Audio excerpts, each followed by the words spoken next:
Olá, meu nome é Felipe da Rosa Cusi.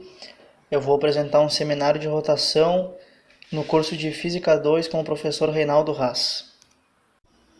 Bom, o tema que eu escolhi foi o Globo da Morte, visto que é um movimento de rotação que os motociclistas fazem em torno do globo. E eu tive alguns questionamentos quanto ao peso, a velocidade em si, o que influencia nesse movimento que eles fazem. Então, o que eu pretendo verificar aqui nesse seminário? É como que o motociclista faz o movimento sem cair mesmo quando chega no topo, que é o ponto mais alto. Quais as forças que agem no sistema, se a massa e o raio influenciam e qual que é a velocidade necessária para que a moto não caia. Eu montei aqui uma ilustração com o movimento que acontece no globo, com as forças e considerando a moto e o motociclista apenas uma partícula, que seria o ponto azul que está na ilustração. Aqui na ilustração a gente pode ver que o motociclista anda com uma velocidade, a velocidade faz 90 graus com a força centrípeta, e naquele ponto mais alto, a normal e o peso estão em direção ao centro, ou seja, a força centrípeta seria a normal e o peso. A gente já verificou que no ponto mais alto a força centrípeta é a normal mais o peso, mas também a gente sabe que a fórmula da força centrípeta é massa vezes aceleração. A aceleração centrípeta, por sua vez, é velocidade ao quadrado sobre o raio. Para a gente achar a velocidade mínima, a moto já não tem que mais fazer compressão no globo. Então, se a moto não comprime o globo, a força normal é zero. Então a gente usa no ponto mais alto, que era a normal mais o peso, a normal vira zero e a força centrípeta naquele ponto vira apenas o peso, que é massa vezes a gravidade. Mas, por outro lado, como a gente já sabe, a força centrípeta é a massa vezes a aceleração centrípeta. Então seria a massa vezes a velocidade ao quadrado sobre o raio.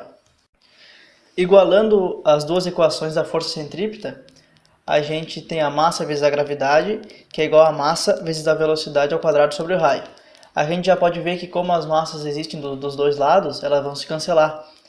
Então a gente já conclui um dos questionamentos que era sobre a influência da massa. A gente já pode perceber aqui que a massa não influencia no movimento do motociclista.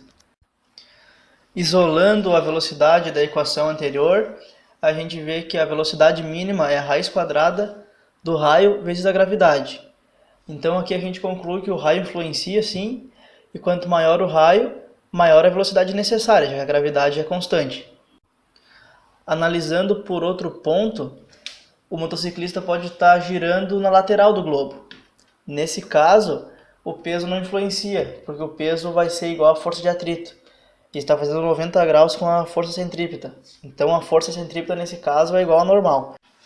Mas a fórmula da velocidade mínima não muda, ela permanece a mesma. Para terminar, eu vou mostrar um exemplo bem simples. Aqui eu quero saber qual que é a velocidade mínima necessária para que a moto não caia no ponto mais alto do globo. A gente tem um raio de 3 metros, um peso de 2.000 newtons, então vamos tentar descobrir a velocidade. Aplicando a fórmula que a gente achou naquele ponto, né? O raio é 3 metros, a gravidade é constante, 9,8 metros por segundo ao quadrado.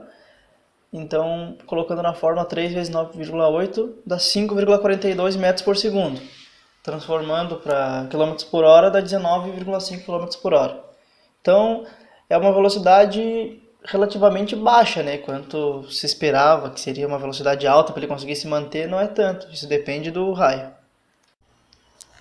A gente pode concluir então que a massa não influencia, o raio influencia, e o motivo de um motociclista se manter girando no globo sem cair é a força normal. Como a gente viu, quando a força normal é zero, é quando ele cai.